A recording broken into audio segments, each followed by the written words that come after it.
untuk ditempatkan di yang paling atas apa? Nah, kalau yang gambar-gambar yang di paling atas itu sudah ketahuan dan menurut kita yakin itulah yang paling cocok, maka kita akan melihat yang namanya pola dan warna. Kan biasanya nanti ada warna-warna dan pola-pola ya, ada garis-garis. Nah, disitulah nanti strategi kita tinggal mengikuti warna dan pola yang sudah ada di bagian atas itu. Jadi, ini apa kaitannya dengan tren?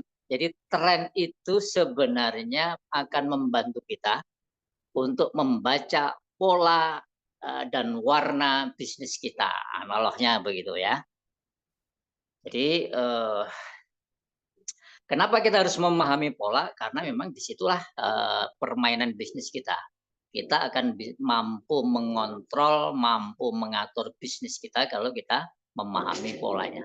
Kalau kita tidak bisa memahami polanya, nanti kita akan capek. Selamanya kita nanti akan selalu mengalami atau mendapatkan problem-problem yang solusinya agak sulit kita dapatkan karena kita tidak paham pola bisnis kita. Nah, bagaimana cara mendapatkan polanya? Kita melakukan namanya analisa tren data keuangan kita. Oke, itulah makanya ini dibuka dengan pertanyaan permainan puzzle untuk memudahkan kita. Oh, arahnya untuk memahami pola-pola, bentuk-bentuk, kecenderungan-kecenderungan dari kondisi bisnis kita. Bisnis kita ini mau naik, sedang turun, sedang stagnan, atau mau kita pacu ke pertumbuhan yang sedemikian cepat. Nah, itu nanti kita lihat pola-pola. Bisa kita lihat pola. Nah, mari kita lihat laporan terbaru yang Anda terima dari bagian pengembangan. Kita mulai coba pelan-pelan memahami. Biasanya hanya ada satu kolom angka saja kan.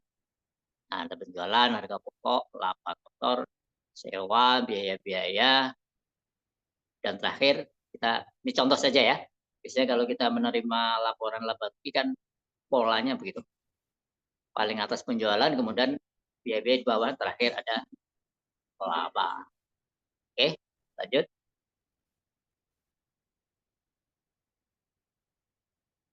Next, slide kedua. Nah, ya, lanjut. Nah, angka keuangan, sebentar. Angka-angka keuangan di kolom tersebut tidak ada gunanya jika Anda tidak memiliki data perbandingan. Tanpa kerangka acuan, apa gunanya mengetahui keuntungan Anda 2,2 juta atau penjualan Anda 200 juta. Jadi, kalau angka itu hanya satu saja, ya nggak bunyi. Buat apa? Sekedar info statement yang mati, yang statis saja. Maka untuk membuat sedangkan untuk membuat keputusan yang tepat Anda harus membanding-bandingkan antara satu dengan yang lain, kan? Kan nanti kita sebagai owner pasti akan buat keputusan, banyak keputusan. Nah, keputusan itu kalau kita mendasarkan pada satu referensi data, maka keputusan kita akan tidak baik atau tidak valid atau mungkin nanti confuse ya, misleading atau misunderstanding dan sebagainya. Lanjut.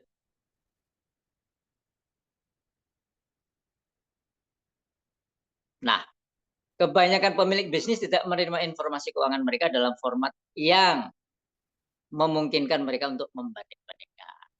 Ini banyak terjadi.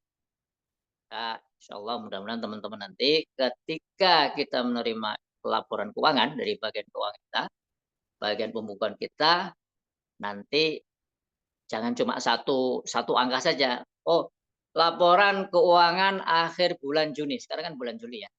Berarti kita sudah punya keuangan, misalnya kita selama ini sering membaca laporan bulanan, akhir bulan. Kita mau mengevaluasi, mau mengukur, oh kira-kira laporan bulan ini seperti apa. Kita baca laporan bulan Juni 2024. Nah, itu nanti tidak akan banyak kita bisa melakukan evaluasi, analisa, dan kebijakan-kebijakan lain kalau tidak ada data maksudnya begitu. Mereka biasanya mendapatkan hanya satu kolom, angka apakah kuartalan, bulanan, atau tahunan saja. Padahal ini sangat tidak memadai. Artinya tidak bisa kita analisa tren atau pola bisnis kita. Lanjut.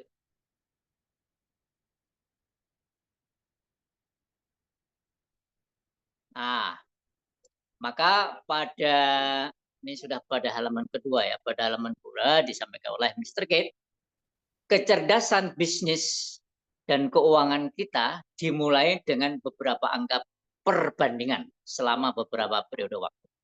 Perbandingan ini harus dibuat pada selembar kertas atau spreadsheet agar menjadi bermakna. Jadi untuk memudahkan kita membaca tren data atau membaca pola keuangan kita, nanti tekniknya jangan berlembar-lembar, dibuat dalam satu lembar, tapi di situ angkanya sudah tertulis. Jadi dibuatkan semacam rangkumannya ya. Di rangkuman dibuat misalnya Januari, Februari, Maret, April sampai dengan Mei dan Juni misalnya untuk laporan keuangannya. Membandingkan laporan laba rugi bulan ini dengan bulan lalu merupakan perbandingan yang cukup bagus supaya kita bisa banding-bandingkan nanti. Tetapi perbandingannya lebih baik adalah laporan penghasilan atau laba rugi bulan ini untuk bulan lalu dengan bulan sebelumnya, 3 bulan berturut-turut. Jadi itu akan lebih bagus lagi. Dan bahkan lebih baik dari itu adalah membandingkan bulan ini dengan bulan lalu dengan 6 bulan sebelumnya. Jadi artinya di sini semakin banyak data pembandingnya akan semakin bagus dan kita semakin cerdas kita untuk memahami atau menganalisa atau mengevaluasi pola bisnis kita akan seperti apa. Jadi, intinya begitu. Jadi semakin banyak data pembanding, semakin cerdas nanti kita menjadi orang yang cerdas untuk memahami pola tren bisnis kita, tapi semakin sedikit data kita, maka kita semakin terbatas untuk memahami, menganalisa, atau mengambil putusan-putusan selanjutnya. Lanjut. Nah, ini sebagai pembanding, jika Anda memiliki 8, 10, atau 12 kolom angka, jadi bukan hanya satu, maka Anda akan memiliki beberapa titik perbandingan dan akan memiliki kemampuan untuk melihat trennya, polanya ya. Jadi semakin banyak semakin bagus trennya akan kelihatan, semakin kelihatan. Tidak hanya cuma satu angka saja. Ini menegaskan saja. Lanjut. Nah, ini pada slide selanjutnya, next, selanjutnya. Pada slide selanjutnya ini, Mr. Kate sebagai penulis dari buku The Ultimate Blueprint ini memberikan experience dia atau kebiasaan dia. Kalau di saya, pada laporan-laporan untuk bisnis kami ini yang kami miliki, yang dimiliki oleh Mr. Kate, dia kan ingin sedang menceritakan pengalaman dia. Saya menggunakan minimal 18 kolom untuk periode waktu. Jadi untuk menganalisa tren, untuk memahami trennya itu, Mr. Kate biasa menggunakan 8 kolom. 8 kolom itu apa saja, minimal 5 kolom untuk masing-masing 5 tahun terakhir dari laporan laba rugi historis. Jadi kalau misalnya kita sekarang kan 2024 ya, Mr. Kate itu sudah dalam melakukan tren analisa itu sudah menggunakan 5 kolom minimal untuk sebelumnya. Jadi tahun 2023 sebelumnya, 2022, 2021 dan 2020. Jadi dia punya juga kolom itu, kolom historis 5 tahun sebelumnya. Kemudian ada 5 kolom lagi untuk setiap bulan sebelumnya pada tahun berjalan. Nah, khusus untuk tahun 2024 ini ada 5 bulan lagi Berarti ini asumsinya Januari, Februari, Maret, April, Mei. Jadi ini berarti ini asumsinya kita sedang membandingkan membandingkan laporan laba rugi bulan Juni dengan 5 kolom bulan-bulan sebelumnya. Nah, kemudian ada tambahan kolom lagi, jadi 2 kolom tambahan pada sisi kanan dari spreadsheet untuk total tahun berjalan. Jadi nanti di sebelah kanannya lagi ada totalnya, akumulasinya. Ya. Jadi bulan Januari, Februari, Maret sampai dengan sampai dengan Mei misalnya itu ada akumulasinya total. Nanti dibandingkan dengan bulan Juni. Dan 1 kolom untuk rata-rata pada tahun saat ini. Jadi ada rata-rata. Jadi ada akumulasinya, ada data laporan laba rugi akumulasi, ada kolom laba rugi rata-rata setiap bulan yang sedang berjalan, ada laporan laba rugi pada bulan yang berjalan itu sendiri, dan ada kolom laporan laba rugi 5 tahun terakhir sebelumnya. Nah, inilah cara Mr. Kate untuk dia membiasakan diri menganalisa bisnis dia untuk melihat tren bisnisnya, polanya seperti itu. Kalau teman-teman mau coba mensimulasikan, nah inilah kira-kira yang dilakukan biasanya dilakukan oleh Mr. Kate. Bagaimana dia membuat dengan cara seperti ini, insya Allah nanti akan kelihatan banyak informasi ya, banyak hal-hal yang bisa kita analisa untuk membaca tren. Nah ini contohnya, lanjut. Nah ini contoh yang dimaksud dengan 18 kolom itu kira-kira kayak ini contohnya laporan keuangan sampai dengan bulan Mei ya. Ini asumsinya. Jadi ada 5 kolom.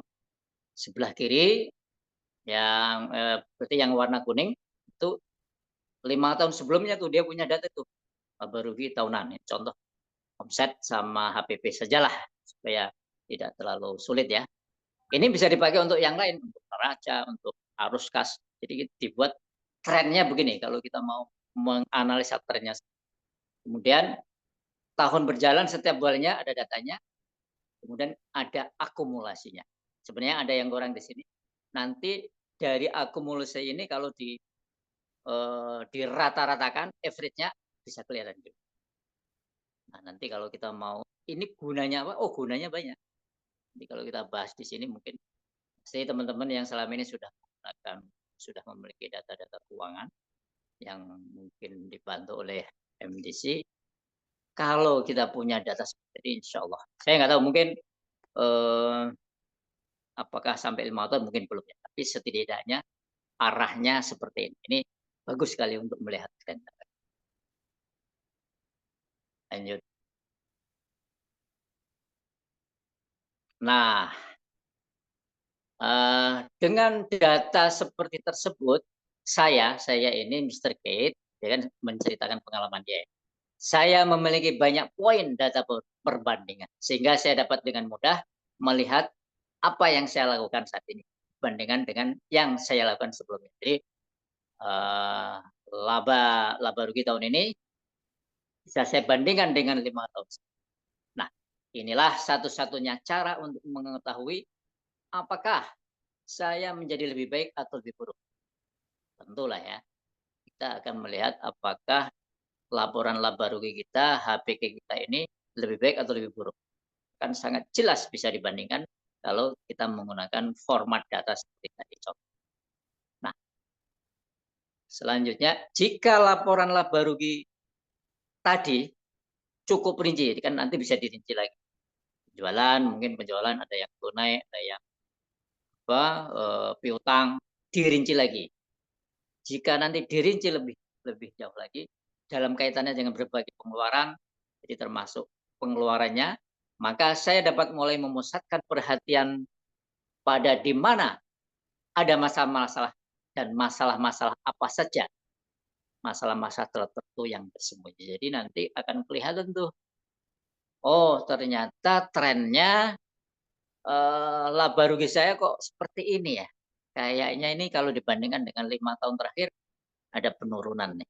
Atau sebaliknya, oh alhamdulillah kalau laba rugi tahun 2024 ini kalau dibandingkan dengan 5 tahun terakhir, insya Allah datanya masih di atas yang sebelumnya. Berarti bisnis kita melakukan progres yang positif.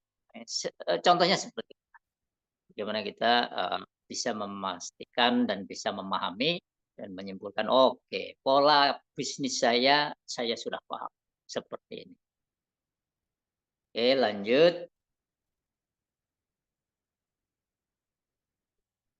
Nah, tanpa memiliki banyak poin data perbandingan, sebagian besar laporan keuangan tidak ada gunanya. Tentulah ya, ini tadi sudah kita bahas juga.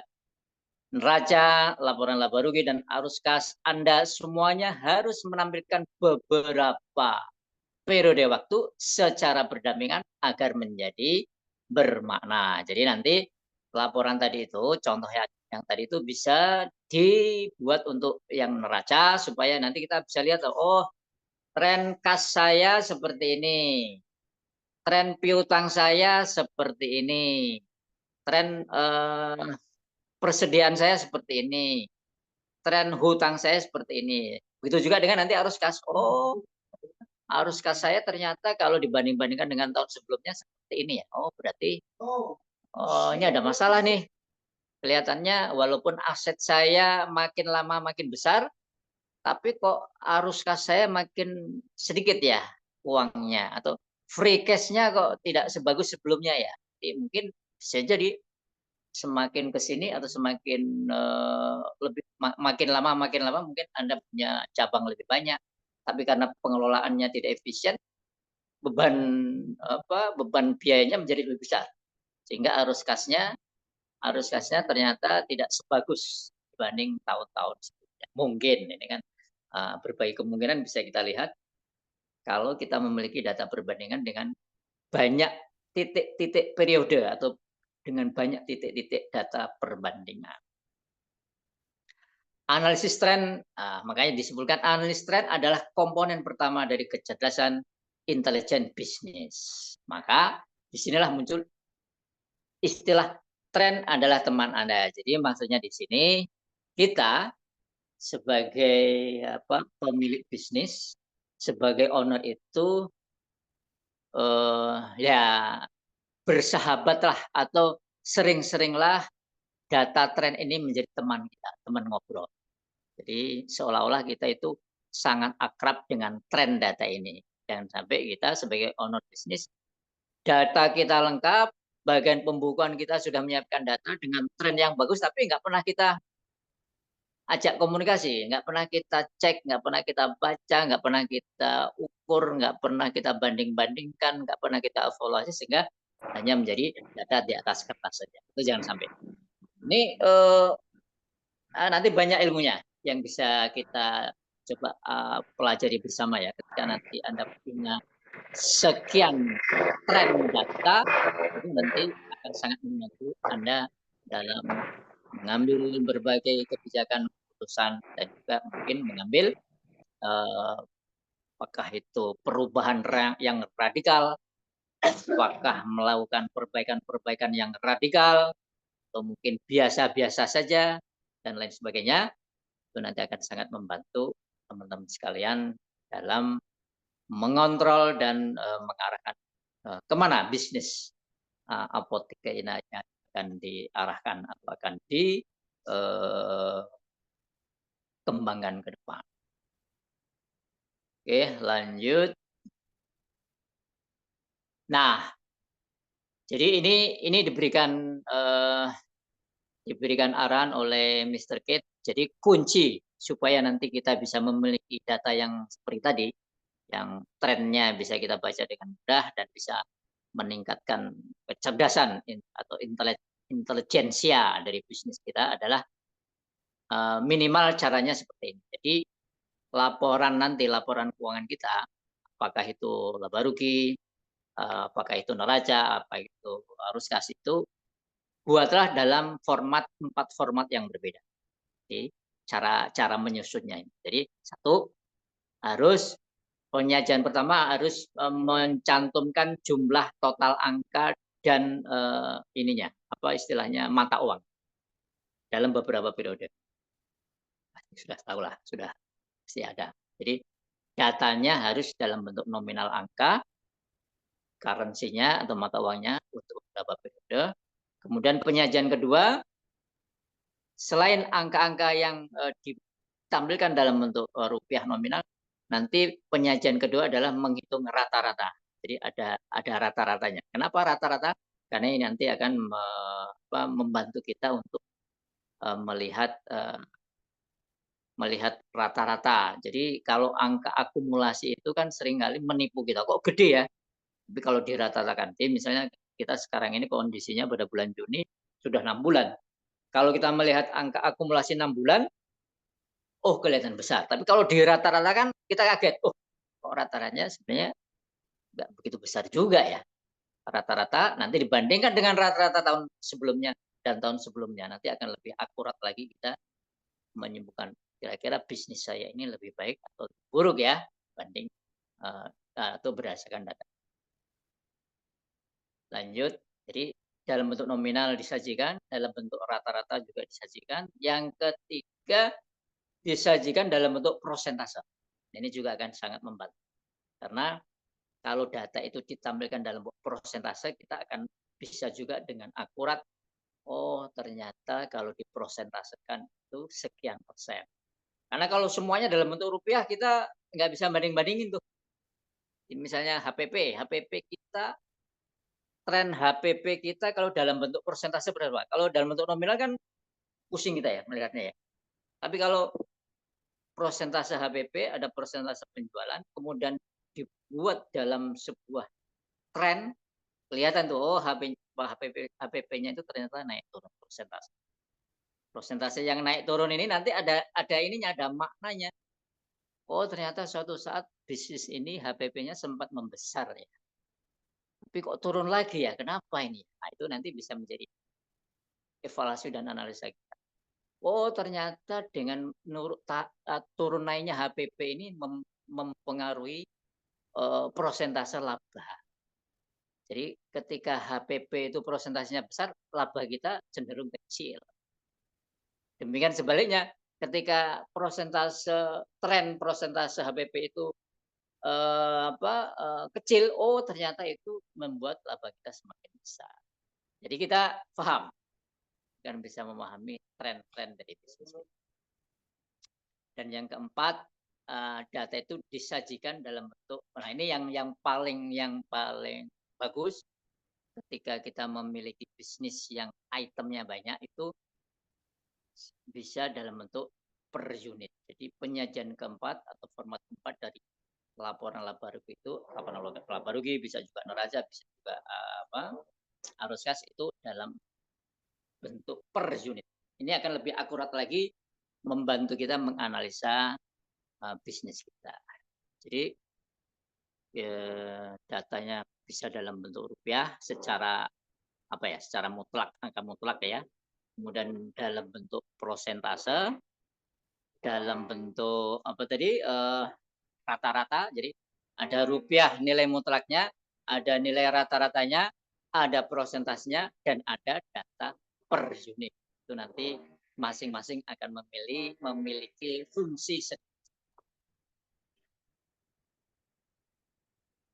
Oke, lanjut. Ya. Jadi disampaikan di sini oleh Mr. Kit, jika Anda dapat melihat pendapatan dan pengeluaran Anda berdasarkan basis per unit, otak Anda itu nanti akan dapat bekerja pada penyesuaian dan strategi yang akan mengurangi biaya tenaga kerja Anda. Misalnya, menambah sen per unit pada penjualan. Jadi nanti gini, kenapa analisa data tren ini dalam unit itu perlu? Karena nanti ketika kita akan melakukan pengurangan, penyesuaian ya, saya coba mengurangi biaya per unit sekian rupiah, sekian sen. Itu nanti akan sangat terasa sekali kalau kita kita punya data per unit. Saya kira begitu ini maksudnya. Beberapa rupiah sen per unit dengan satu atau lain cara adalah angka yang signifikan bagi keuntungan Anda. Jadi, mengetahui bahwa Anda menghabiskan 1 juta untuk tenaga kerja per unit secara eksponensial lebih kuat daripada sekedar melihat akumulasi nominal sejumlah 300 juta pada laporan. Jadi kalau laporan itu sifatnya mutlak, angka total, itu kan seringkali kita melihatnya tidak akurat ya. Tapi kalau misalnya, oh ternyata biaya tenaga kerja saya selama setahun 300 juta, ya itu kan tidak bunyi ya. Oh ternyata kalau saya bagi per tenaga kerja berapa sih ininya jatuhnya biaya tenaga kerja. Oh ternyata kalau di 300 juta saya kebetulan punya tenaga kerja 300 orang, berarti ternyata rata-rata biaya tenaga kerja yang saya keluarkan itu 1 juta per orang. Ini akan lebih akurat. Contoh kenapa kita perlu memahami data rupiah per unitnya. Ini akan menjadi analisa yang menarik. Oke, kita lihat coba pada slide berikutnya. Nah, ini ada contoh aplikasi dari penyajian laporan keuangan yang sudah ya, yang sudah menggunakan satuan per unit. Di Walmart itu kan terkenal perusahaan retail ya. Ya kalau di sini kayak Alfamart gitu ya. Ya Alfamart. Dulu sebelum Walmart mengembangkan yang kecil-kecil ya mungkin mirip di Matahari, Hypermart gitu ya, Giant dan sejenisnya. Jadi ini karena bukunya dari luar negeri yang mereka gunakan, contohnya perusahaan Walmart, nama pendirinya ya.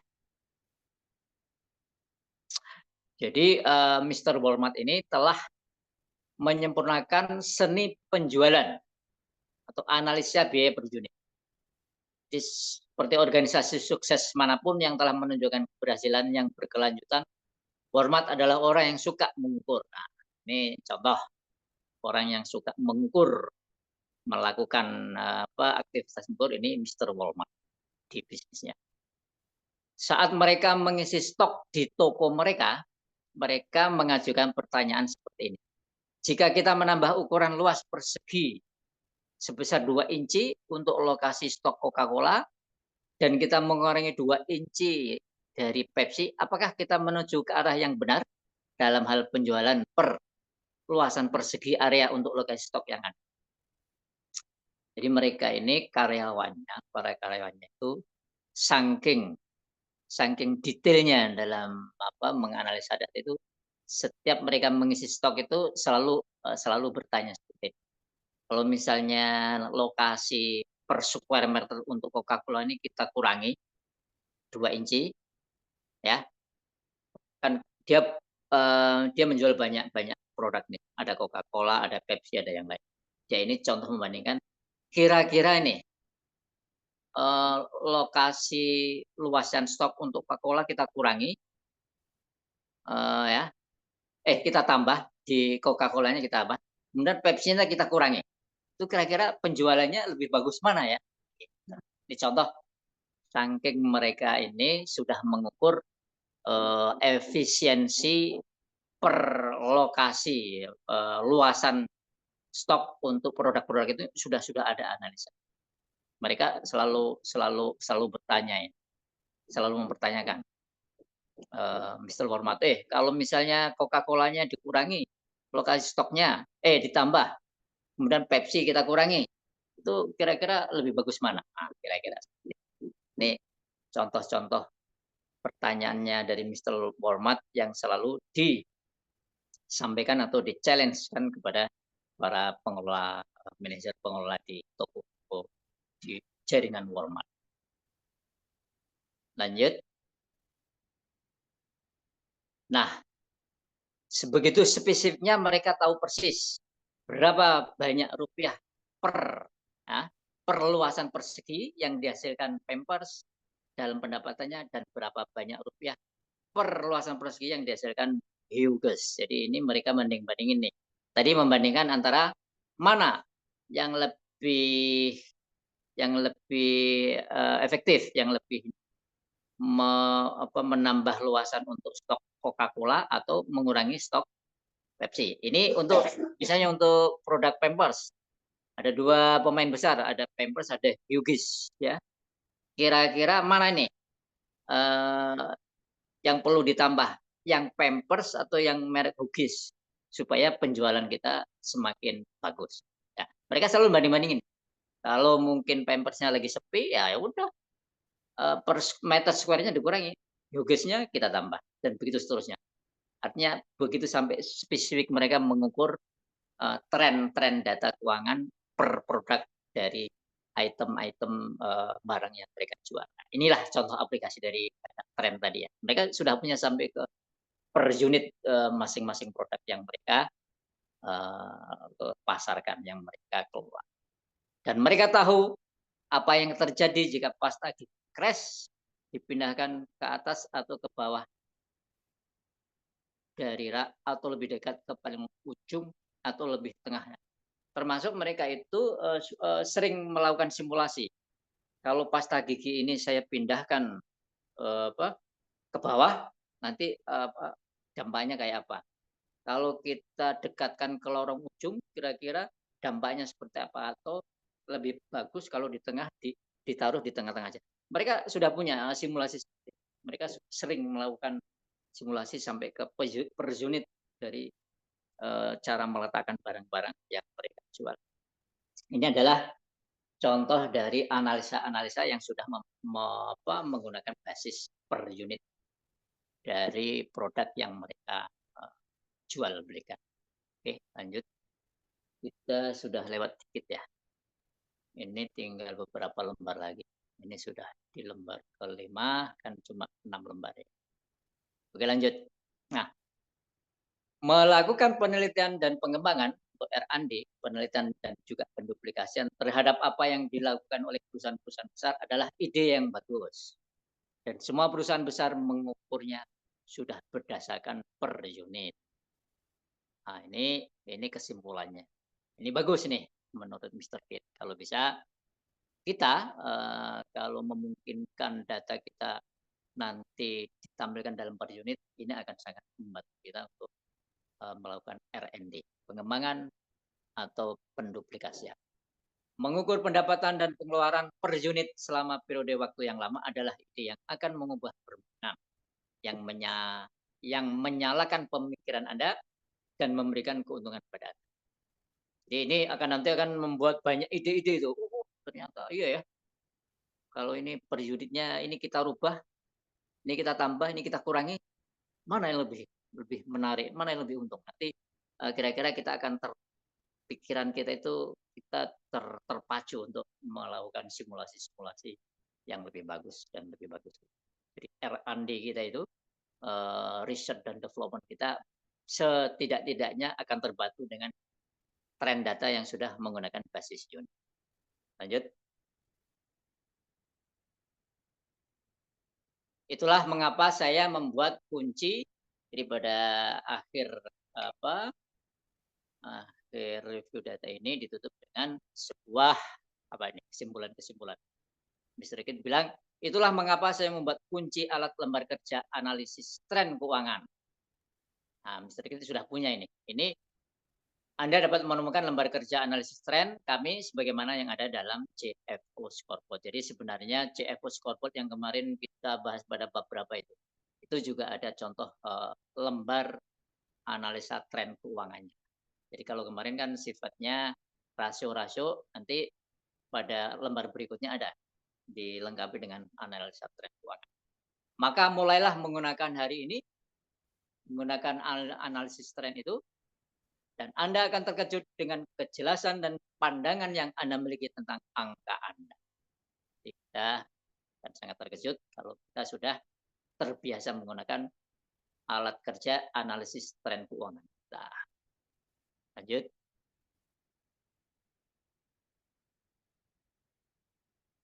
Nah, lembar kerja tren analisis tidak hanya dapat disesuaikan sepenuhnya untuk laporan lembaga dan bagian akun Anda, namun juga akan melakukan semua perhitungan rata-rata, ukuran umum, dan ini nanti sama. Tadi kan formatnya ada rata-rata, ada per menit, ada dalam bentuk persentase, itu nanti bisa diatur lah ininya angka-angkanya. Lembar kerja analisis tren juga mencakup alat perbandingan neraca serta lembar kerja penganggaran arus kas 13 minggu yang sedang berjalan. Lihat ini mengukur ini pengalaman kemalan dari Mr. Kit itu ya, ketika mereka sudah menggunakan analisis ini sangat bagus sekali. Ini sangat mengubah permainan. Jadi seolah-olah nanti itu bisnis kita, permainannya bisa kita rubah menjadi lebih bagus dan menjadi lebih luar biasa. Lanjut. Analisis tren memungkinkan Anda untuk mengetahui bagian mana yang menjadi lebih baik, bagian mana yang menjadi lebih buruk, dan berapa banyak uang yang tersisa karena keadaan menjadi lebih buruk, atau berapa banyak uang yang Anda peroleh sebagai hasilnya menjadi lebih baik. Ini dengan analisa tren kita bisa melihat hal-hal seperti ini. Lebih baik, lebih buruk, kita uangnya sisa tinggal berapa, kalau kira-kira uangnya tinggal sekian, apakah lebih baik atau lebih buruk? Itu nanti bisa dilihat dari analisa tren. Maka jangan terjebak dalam pemikiran bahwa apa yang Anda tidak lihat tidak dapat membunuh Anda. Jadi kita bisa melihat hal-hal yang tidak kita lihat. Karena seringkali yang tidak terlihat itu bisa membunuh kita. Karena itu bisa terjadi, itu akan terjadi, dan itu menyakitkan. Kalau seandainya kita mengalami sendiri, kita menjadi gagal karena hal-hal yang tidak kita lihat. Dengan analisa tren, kita akan bisa melihat hal-hal yang selama ini tidak kita lihat. Lanjut. Nah, ini kesimpulannya.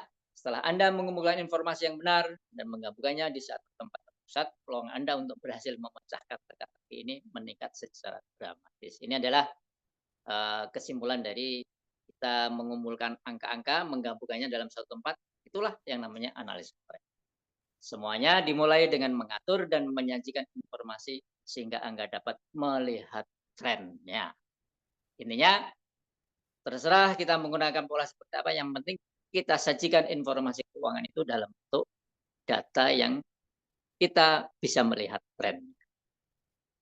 Kesimpulannya seperti itu. Lanjut. Terima kasih. Baik, demikian Mas Idus review kita tentang The Trend is Your Friend. Mudah-mudahan bisa menambah wawasan kita, bisa membiasakan kita untuk mulai berteman, mulai berakrab-akraban dengan yang namanya data tren. Berakrab-akraban dengan yang namanya data tren keuangan dari bisnis kita. Terima kasih. Saya serahkan dan saya kembalikan kepada Mas Idus. Billahi taufik wal hidayah. Wassalamualaikum warahmatullahi wabarakatuh. Waalaikumsalam warahmatullahi wabarakatuh. Siap, terima kasih Pak Haji Ismail. Insya Allah luar biasa ya. Trend is your friend itu ya. Jadi ini catatan yang unik nih. Ngobrollah dengan data laporan keuangan Anda. Yo, teman-teman harus ngajak ngopi nih datanya. Kalau malam diajak ngopi, diajak ngobrol, diajak nonton bioskop itu biar laporan keuangannya tuh baik gitu loh, biar nggak buruk-buruk amat sih, biar baik, dia mencari masalah gitu ya. Terus punya 4 format tadi, harus dia tahu angkanya, terus dibikin presentasenya, lalu dibikin rata-ratanya, lalu dibikin persisnya itu ya. Itu sih, itu terus datanya tadi buat teman-teman gimana mau eksekusi kalau nggak punya data. Ini yang punya data aja banyak banget caranya untuk mengelola data tersebut. Presentase dan sebagainya, diajak ngobrol, sering-sering dibaca-baca lagi, dilihat periode belakang. Gimana kalau teman-teman benar-benar nggak punya atau baru bikin nih, nah, PR-nya itu nggak punya data ke belakangnya itu sih. Saya harapnya teman-teman nih yang belum punya laporan keuangan, belum punya data bisnisnya nih segera dibuat, segeralah tobat, gitu ya Pak Haji ya.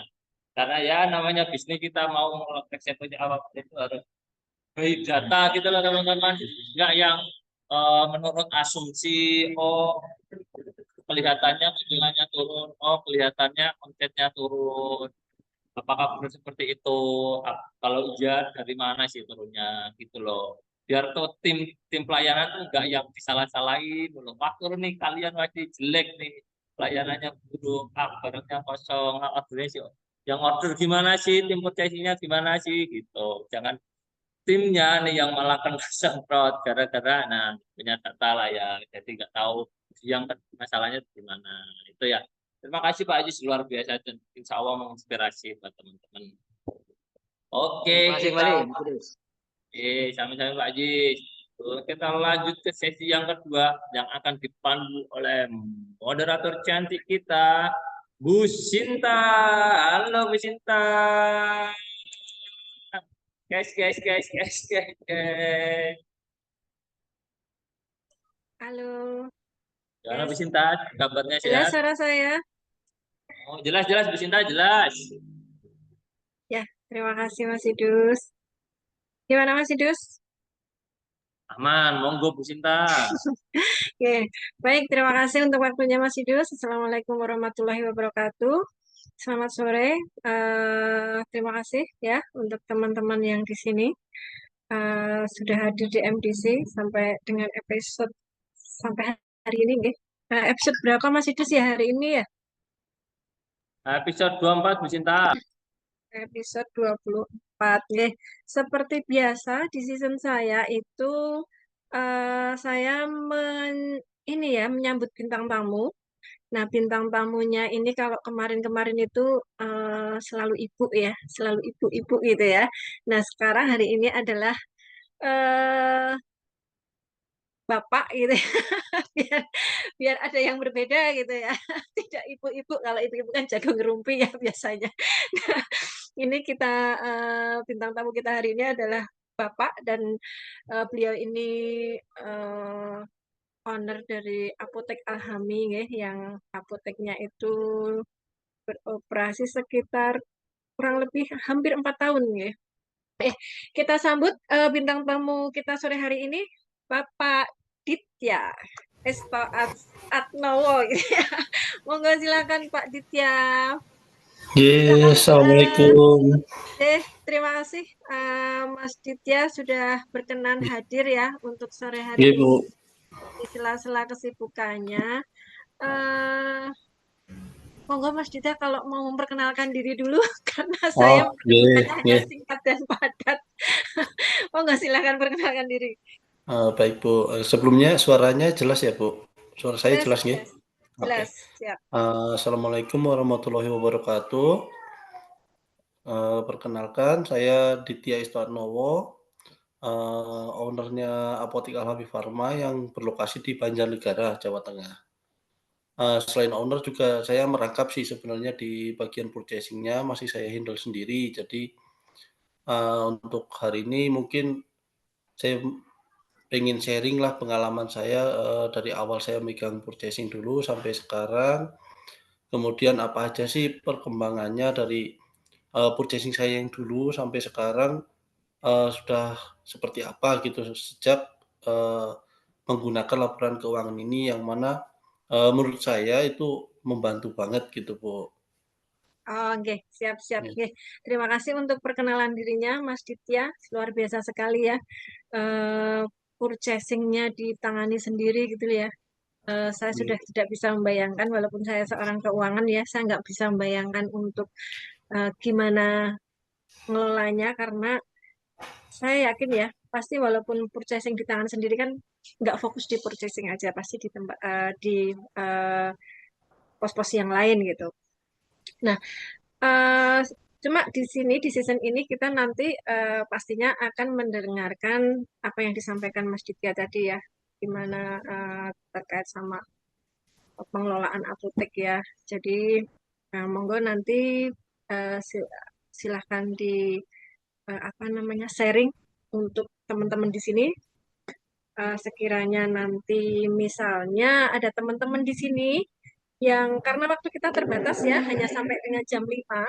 Jadi teman-teman di sini jika ada pertanyaan, tidak saya tidak akan menunggu sampai season saya habis, tapi saya akan bacakan ya. Saya akan bacakan di tengah-tengah obrolan saya sama Mas Ditya ya. Nah, Mas Ditya, jadi yang saya pikirkan di sini adalah kalau kita membangun apotek itu kan kita gampang ya, bener nggak Ya. sih?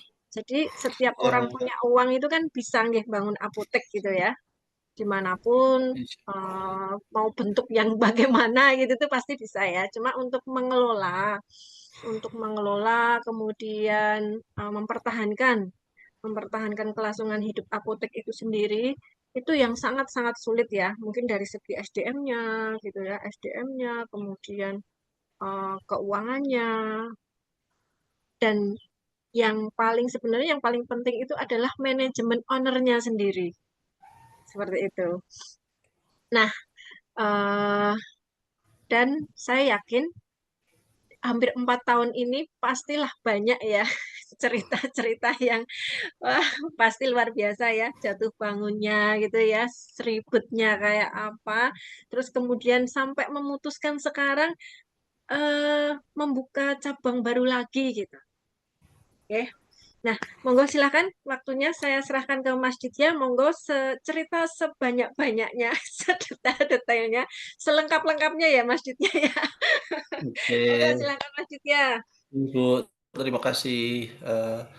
Jadi eh, apotek saya udah beroperasi sekitar 3 tahun lebih.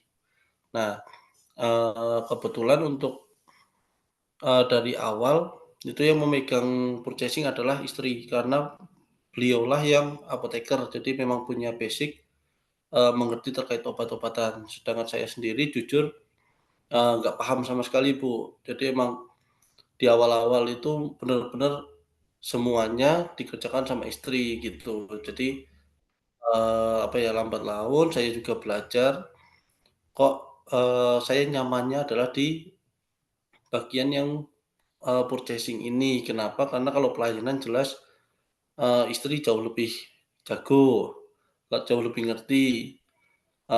Ketika saya membantu pelayanan pun, ketika saya nggak tahu saya harus tanya ke istri dan harus nyari obatnya gitu. Jadi lebih baik saya mendalami atau kayak lebih banyak bekerja di bidang yang menurut saya menarik lah gitu Bu. Jadi akhirnya purchasing ini selama setahun berjalan apotek itu akhirnya saya pegang sendiri kayak gitu. Jadi dan dulu purchasing di awal-awal kami memang masih manual Bu, walaupun kita sudah menggunakan sistem nggih dari awal, tapi untuk purchasing kita benar-benar masih manual. Jadi semua by feeling.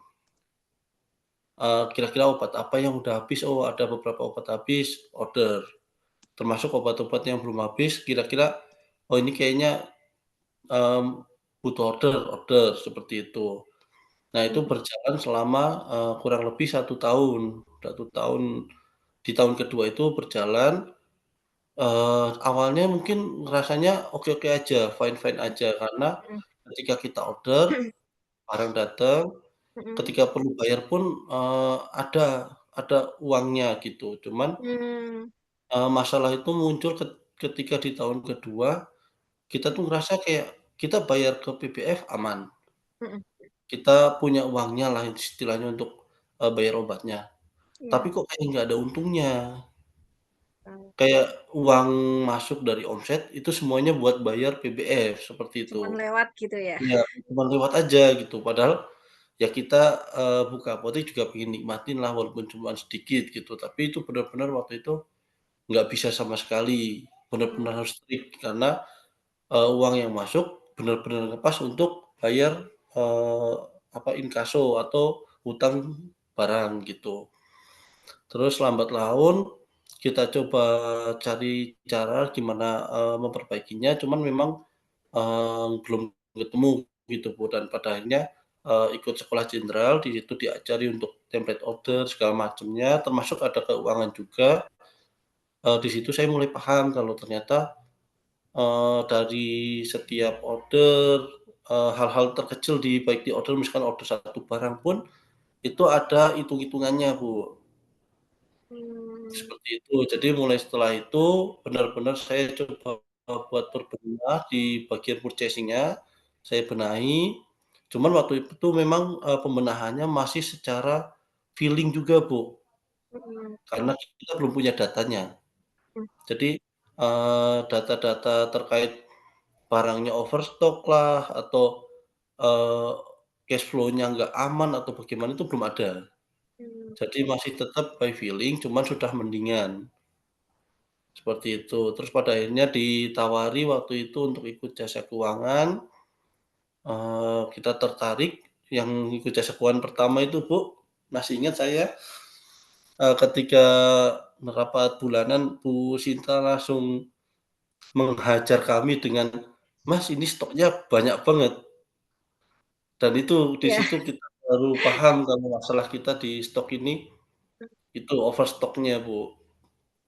Seperti Hmm. itu. Jadi memang setelah kita, apa ya, ikut keuangan itu, saya mulai membenahi benar-benar untuk, purchasing saya, termasuk untuk hanya misal, apa, minggu pertama itu order maksimal berapa juta atau berapa produk, atau cuman Pareto A aja, kayak gitu tuh udah saya coba lakukan seperti itu.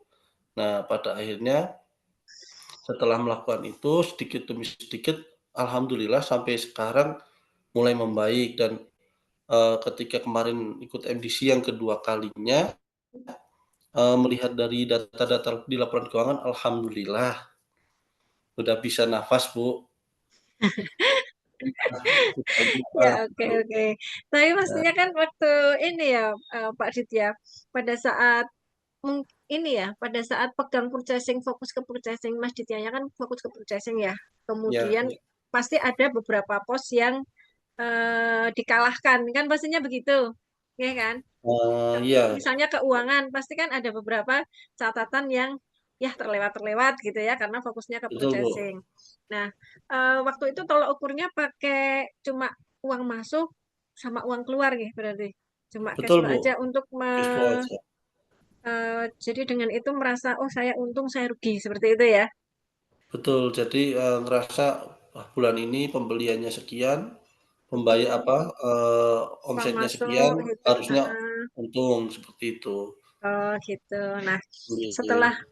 setelah ikut jasa keuangan, pastinya tahu ya, maksudnya sudah lumayan ya mengetahui bahwa oh ternyata saya ini selama ini saya salah ya, pengertian tentang keuntungan gitu tuh salah gitu ya Mas Ditya ya. Mungkin bisa Betul banget, diceritakan Bu. Mas Ditya awal-awalnya. Betul banget. Jadi, akhirnya setelah ikut yang terutama yang kedua ini ya, Bu, Masnya, yang pertama kemarin karena memang ya Bu Sinta juga tahu karena memang satu dan lain hal, pendataannya juga agak agak rancu gitu, Bu. Tapi untuk Ya, yang kedua ini, setelah semuanya termasuk, kami punya orang keuangan yang sendiri apa, tersendiri pun, hmm, itu akhirnya kita punya data yang valid dan hmm, benar-benar, paham terkait masalah di apotek kami, seperti itu. Apalagi di masalah, inventory, itu sangat hmm, membantu, Bu, karena bagaimanapun di-provide juga ternyata sama tim MDC terkait, inventory, apa ya, turnover-nya. Jadi kita bisa tahu, oh barang kita ini rata-rata, eee, berapa lama sih ini ngendap ya di apotik, berapa betul. lama sih keluarnya itu, sampai di tahap itu kita dikasih tahu, Bu. Jadi jujur untuk, purchasing sekarang, saya punya gambaran bahkan untuk misalkan, oh bulan depan kira-kira saya butuh order itu sekian banyak, atau sekian juta, atau, Ya, berapa persen dari omset itu sudah ada bayangan juga seperti itu, jadi dan itu untuk cukup sangat mengantisipasi membantu. overstocknya sudah bisa ya Mas ya. Iya, Bu, walaupun masih overstock juga. Ya, tapi kan itu apa ya, persiapan buka cabang juga kan ya. Jadi nanti Iya, iya kan? Bu. Rencananya kapan ya untuk buka cabangnya Mas Ditya ini? Kita belum bisa memastikan untuk tanggalnya sih, Mhm, Bu. Jadi mhm, emang dari kitanya nggak mau terlalu terburu-buru. mhm, mhm. Cuman Tapi ini juga, secara ini sudah siap ya, secara finansialnya sudah siap, tinggal secara mentalnya atau finansial bagaimana? Oke, oke. Insya Allah siap, Bu. Dan ini juga Oke. sebenarnya buka cabang ini kan juga untuk memecah masalah juga sih dalam artian karena overstock ini Ya, betul. terjadi karena satu dan lain hal yang menyebabkan harus overstock gitu, Bu. Jadi Ya, kita coba untuk pecah oke. di Nah, ya, betul, cabang betul. nantinya supaya yang outlet Almi Farma yang di sini tidak overstock lagi seperti itu. Oke, oke. Pastinya juga bisa ini dulu ya. Kalau kita buka cabang, itu nanti paling nggak bisa ya kayak apa namanya Mas? Kalau lempar-lemparan itu. Jadi pastinya bisa Iya, bisa di pusatnya tampil-tampil ini dulu, nanti Bu. bisa terbantu untuk overstocknya, bisa terkurang Iya, gitu. Bu. Oke. Saya bacakan ya, Mas Ditya ada pertanyaan. Boleh, Bu. Eh, nggih, dari oh iya, ini dari Apotek Leni Farma. Mas Ditya bisa dijelaskan Mas sebagai contoh satu produk saja ya. Kita harus stok dengan perhitungan berapa untuk stok dan restoknya. Oke, untuk satu produk, stok ini kalau di saya kan melihatnya secara bulanan ya, Bu. Jadi, Hmm, misal satu produk itu kita ambil contoh, hmm, Pastamol lah gitu. hmm, hmm, Pastamol yang generik kalau di kami, hmm. kebetulan karena pakai sistem juga nih, Bu, jadi sudah ada untuk sistemnya, kita harus order berapa dalam satu bulan itu sudah ada. Itu nanti tinggal kita sesuaikan aja dengan misal pembelanjaan per tanggal sekian, itu sudah berapa. Misal sudah mendekati limit mingguan gitu dari yang laporan yang dikasih dari tim MDC, setiap hari kan ngirim itu, Bu. Jadi kita bisa tahu, oh, income kita ada sekian, pembelanjaan sudah sekian. Nah, itu kita bisa ngeset untuk maksimal kita order minggu ini tuh berapa gitu. Jadi kita bisa prioritaskan untuk obat-obat yang Pareto A atau yang memang lebih kencang untuk diorder terlebih dahulu, seperti itu sih paling. Jadi Oke, kalau untuk perhitungannya, sebenarnya saya juga pakai sistem, jadi, nggak pure, eee, ngitung sendiri itu enggak. Jadi ada sistemnya sendiri, cuman saya tinggal melihat dengan kondisi keuangan yang ada. Kalau misalkan di sistem butuhnya 10 box, tapi, keuangannya cuman boleh mengeluarkan uang senilai 5 box, ya udah saya order mau nggak mau 5 box dulu. Sambil nunggu omsetnya ada lagi, dari omset nanti ada OCF yang masuk, kita bisa order lagi. Jadi sehingga kita bisa jaga OCF ini biar sebisa mungkin nggak minus kayak gitu. ya. Apalagi kalau untuk produk-produk yang cash, Bu. Jadi emang harus hati-hati banget. Seperti itu sih, Bu. Mungkin menjawab apa Oke, begitu Bu Cik Leni ya. Jawaban dari Mas Ditya. Ini mungkin ada nyambungnya Mas Ditya dengan pertanyaan Mbak Rini. ya, Gimana itu Mas purchasing dibantu dengan jasa keuangan? Dibuatkan cara ordernya gitu kah? Atau bagaimana gitu? Nyambung ya tadi oke. jawabannya ya berarti ya. Kalau untuk dari jasa keuangan ini sebenarnya untuk dibuatkan cara order sih enggak. Itu kalau saya belajar di sekolah jenderal dulu untuk cara ordernya. Jadi di situ diajari untuk ada template-nya sendiri seperti itu. Cuman, kalau di kami sendiri kan ini mungkin kasus khusus ya, Bu, kalau di Ya. apotek kami karena bukan di daerah kota, itu pertama nggak banyak distributor yang mau masuk. Hmm. Oh iya iya. Kemudian ada beberapa distributor juga yang mereka nggak mau kasih tempo, Bu. Jadi maunya cash. Nah, ketika cash ini, itu kan ketika kita beli kita keluar uang langsung. Jadi Hmm. nggak boleh kita seenaknya beli langsung, "Oh ya udah beli 1 karton, toh bayarnya nanti." Kalau itu kan enak. Yang penting satu karton keluar sebelum jatuh tempo, itu udah bisa bayar lagi. Tapi kalau cash ini, kita beli, kita bayar, ya itu barang jadi milik kita. Tinggal berapa lama kita bisa mengeluarkan itu gitu. Jadi kalau dari jasa keuangan ini ngebantunya adalah kita bisa tahu uang kita tuh berapa yang bisa dibelanjakan. Jadi kita nggak beli terlalu banyak, tapi nggak juga beli terlalu sedikit, seperti itu sih paling. Jadi, bisa menghemat juga untuk, oh nggak, ternyata nanti nggak menggerus keuntungan yang diambil oleh owner atau misalkan menggerus biaya operasional lainnya itu nggak kepakai dulu untuk nombok gitu. Jadi nggak ada istilah nombok kayak gitu sih Bu paling, Ya, seperti betul. itu. Jangan sampai nombok ya. Kalau nombok Jangan nanti sampai nombok Bu. nanti di pos selanjutnya pasti akan gitu ya. Saya sama Pak Aidil. Oh iya, saya itu pernah dengar ya terkait sama apa ya uang uang 80 juta itu loh Mas. Sekarang tinggal berapa? Bisa Oh iya Bu, diceritakan Mas? Boleh Mas itu oke. diceritakan untuk teman-teman di Mungkin sini. kalau iya Bu, siap. Kalau ada yang, ikut MDC dari awal dibentuk grupnya mungkin ada yang pernah lihat Mas Aidil ngirim foto yang mana ada berkarung-karung dan itu semuanya adalah uang receh. Alhamdulillah itu uang saya dan, jujur aja kalau di Alhami Farma sendiri Bu, untuk yang mencari receh itu kan lumayan susah Bu. Jadi Ya. saya, kemudian istri dan kru yang lain, Hmm, kalau sudah mendekati misal, event lebaran, event besok Agustusan, mhm, itu hampir semua uang receh itu hilang. mhm, Di pasaran tuh hilang, kita mau cari di heeh, bank, mau cari di mana tuh susah. heeh, Nah, berdasarkan pengalaman itu Bu, maksudnya karena saya orangnya daripada repot, nyari-nyari ke sana sini nggak dapet, solusinya cuma 2 Bu. Pertama mengganti kembalian dengan barang, misalkan kembali 1.000, oh ya udah ganti madu yang saset misalkan, atau ganti vise gitu. Tapi nggak semua pelanggan itu mau buat iya, diganti produk. Ada beberapa pelanggan yang nggak mau, tetap maunya uang gitu. Solusinya yaitu, kemarin solusi dari saya pribadi, saya numpuk receh. Cuman karena keasikan numpuk receh ngelihat uang banyak, keterusan Bu. Jadi sampai akhirnya receh yang terkumpul sekitar kemarin 80 jutaan itu receh semua.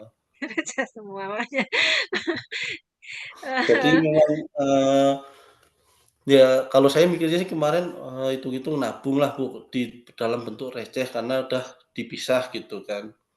Cuman kok kebanyakan, kita jadi nggak punya uang yang bisa diputar karena bentuknya Heeh. uang cash gitu. Jadi Sekarang tinggal akhirnya, berapa Mas Ditya? kurang lebih sekitar 50 atau 40-an Bu.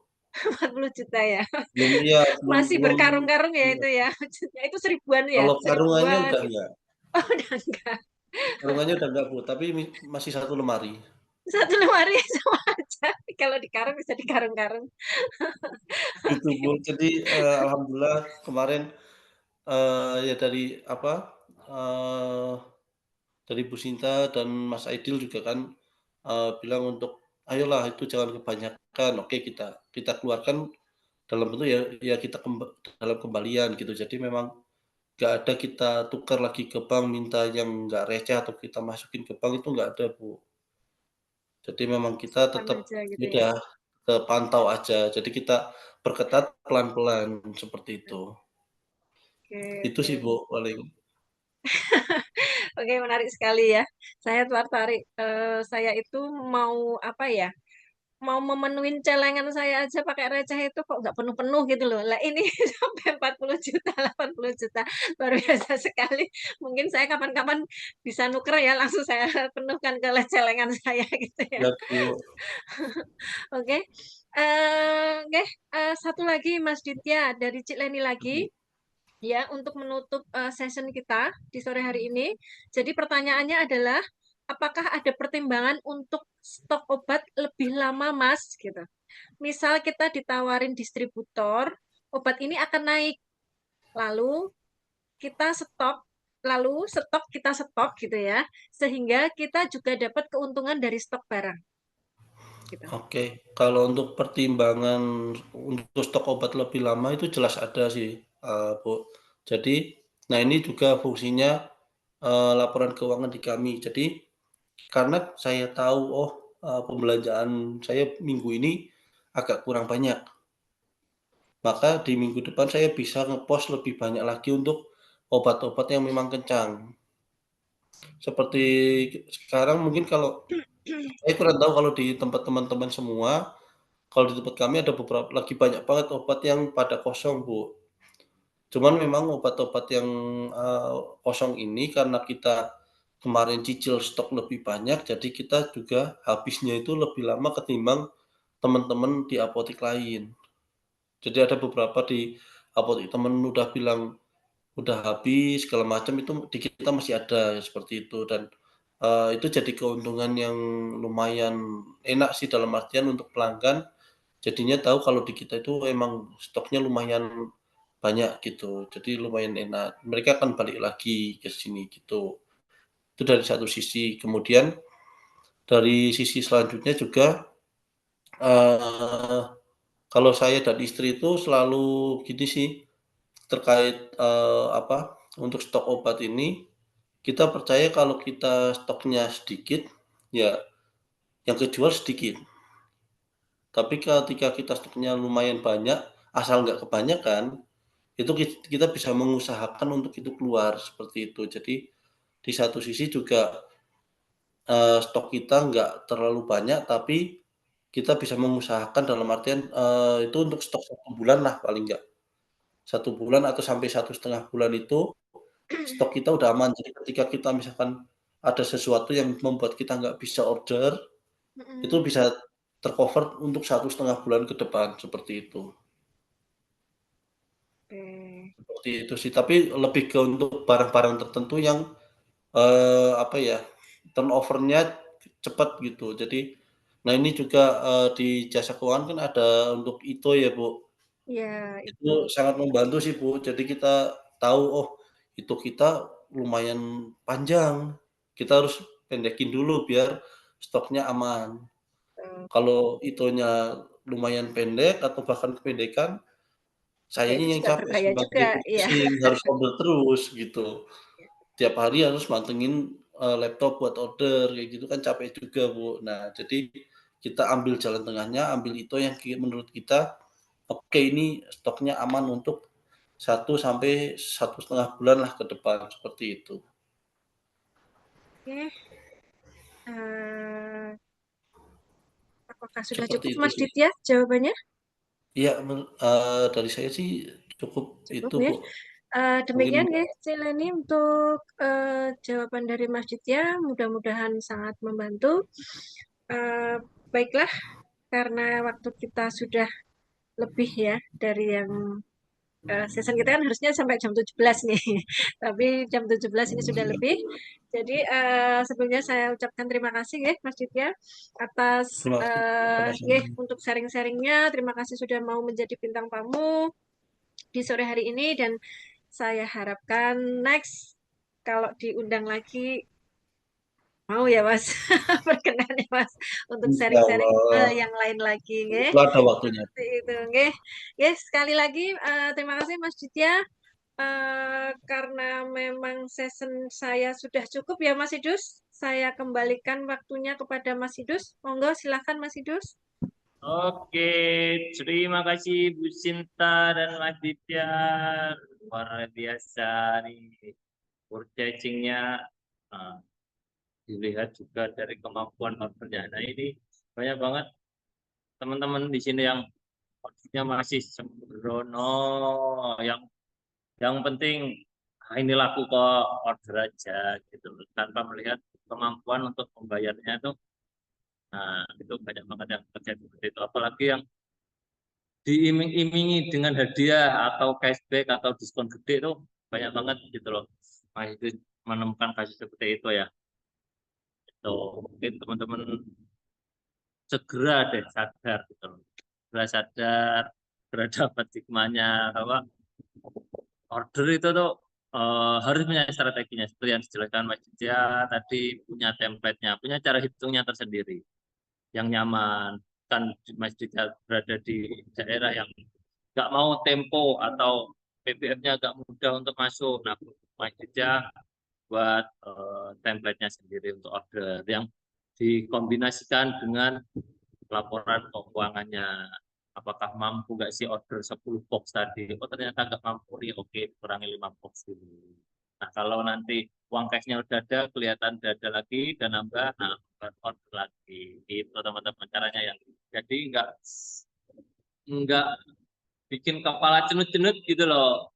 Barangnya numpuk, duitnya ono, isinya tiap hari cuman dikejar-kejar sales aja suruh pelunasan utang kan bikin cenut-cenut tuh. Apalagi kunjungannya turun. Nah, itu teman-teman coba segera bertobat, bikin laporan keuangannya yang dijelaskan seperti Pak Haji tadi yang dilakukan dengan masjid ya. Itu ya buat teman-teman yang belum punya laporan keuangan atau sudah punya laporan keuangan tapi masih bingung memvalidasinya, lalu yang pengen ngobrol tadi ya, udah Mbak Rini ya, udah jalani sih udah sering ngobrol sama kita. Kalau pengen ngobrol lagi tentang order boleh jalani, nanti kita jadwalkan lagi gitu. Terus buat Bu Rini tadi dan teman-teman semuanya yang ada kendala di apoteknya, baik di keuangan, order apapun itu, boleh gitu loh ngobrol sama Mas Idus, chat di nomornya Mas Idus yang kirim link tadi siang ya, di chat Japri,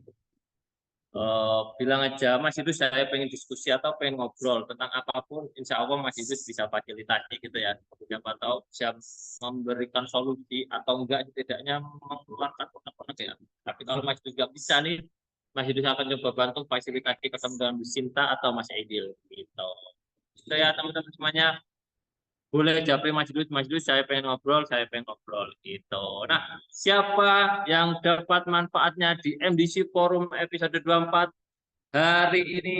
Chat, tapi chatnya di grup ya teman-teman. Chatnya di grup saya. Itu ya. Kita ramaikan grupnya lagi. Nah, di besok sore kita ada SRJ ya. Tanya siapapun apa STRJ, siapapun tanya Mas Aidil jawab. Itu ya, nanti chat di grup pertanyaannya besok pagi atau nanti malam masih bisa akan kirim formatnya untuk pertanyaan. Saya tutup sampai jam 12. Nah, setelah itu besok sore akan dijawab sama manajer di jam 4 sore. Itu ya. Ya, buat teman-teman semuanya, terima kasih sudah bergabung. Terima kasih Pak Aji atas sharingnya. Terima kasih Bu Cinta. Terima kasih Mas Ditya. Jauh-jauh dari Banjarnegara menggarakan waktunya. Ini gabung sama MDC Forum, sharing sama teman-teman tentang projectnya, tentang laporan keuangannya, cara ordernya, mengumpulkan pundi-pundi emasnya. Kita berupa uang receh atau daya luar biasa. Saya berharap itu uang 80 juta itu dikuburkan lalu masjidnya bikin teka-teki silang. Gimana cara penentukannya? Keren sih, macam teka-teki itu cara siap. Terima kasih semuanya yang udah gabung. Saya Mas Idus, Bu Sinta sama Pak Yis sama bintang tamu spesial Mas Ditya izin pamit. Wassalamualaikum warahmatullahi wabarakatuh. Terima kasih Bu Cri, Hartati, Bu Mei, Mas Pati, terima kasih. Mas Ditya, sekali lagi makasih Mas Ditya, Pak Aziz, Bu Cinta. Thank you, thank you, Kasih thank Mas you. Idu semuanya. Oke, sami-sami, Mbak Nisa. Pamit ya.